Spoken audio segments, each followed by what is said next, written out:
Assalamualaikum warahmatullahi wabarakatuh.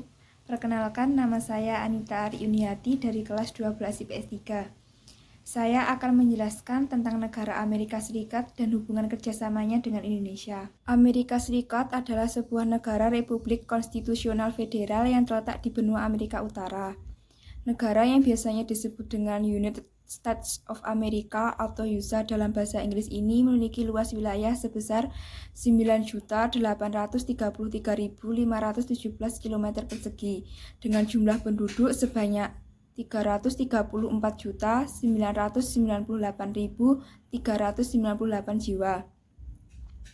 Luas wilayah yang besar dan jumlah penduduk yang banyak tersebut menjadikan Amerika Serikat sebagai negara terbesar ketiga di dunia dan negara dengan jumlah penduduk terbanyak ketiga di dunia. Secara geografis, Amerika Serikat berbatasan darat dengan Kanada di sebelah utaranya dan Meksiko di sebelah selatannya. Sedangkan di sebelah timur adalah Samudra Atlantik dan sebelah baratnya adalah Samudra Pasifik. Terdapat dua negara bagian yang letaknya terpisah dengan daratan Amerika Serikat, yaitu negara bagian Alaska yang terletak di sebelah ujung laut benua Amerika Utara dan berada sangat dekat dengan bagian barat Rusia.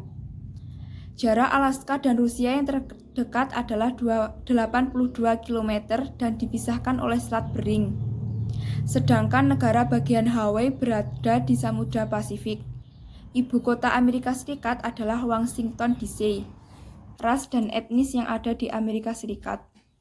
Di Amerika terdapat 6 kategori ras, yaitu orang Kaukasia Amerika atau orang kulit putih Amerika, orang Afrika Amerika atau orang kulit hitam Amerika, penduduk asli Amerika di Amerika Serikat atau suku Indian, orang Asia Amerika, dan orang penduduk Kepulauan Pasifik Amerika.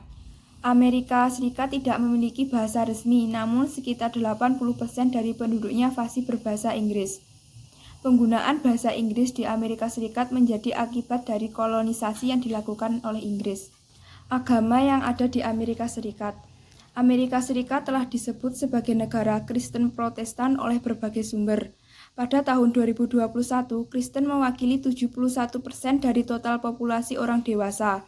47% mengidentifikasi sebagai Kristen Protestan, 21% sebagai Kristen Katolik, 2% sebagai Kristen Mormon, dan 1% sebagai Kristen lainnya.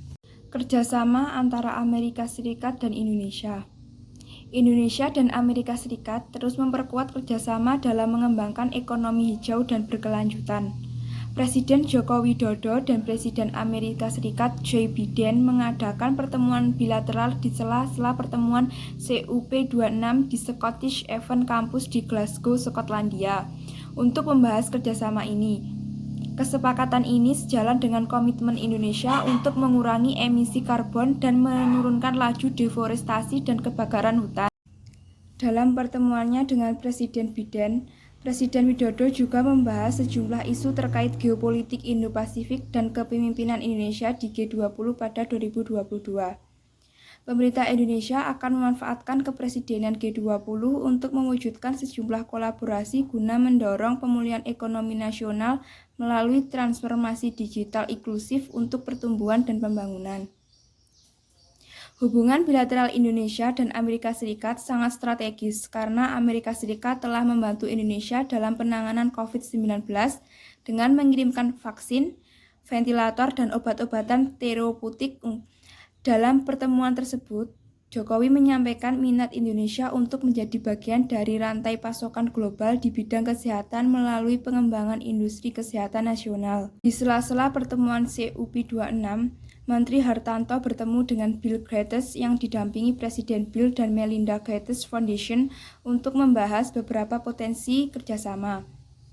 Kerjasama tersebut antara lain CO Production vaksin mRNA beragam taksonomi piksang di Indonesia bekerja dengan LIPI atau Lembaga Ilmu Pengetahuan Indonesia, serta diskusi terkait keuangan inklusif. Menteri Koordinator Bidang Perekonomian, Airlangga Hartarto juga mendampingi Jokowi dalam pertemuan dengan Perdana Menteri Inggris Boris Johnson. Dalam pertemuan tersebut, Widodo mendorong Inggris untuk meningkatkan kerjasama dengan Indonesia di bidang penelitian dan bidang kesehatan.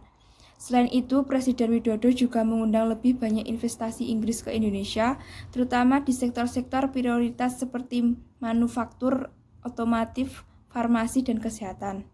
Sekian dari saya. Wassalamualaikum warahmatullahi wabarakatuh.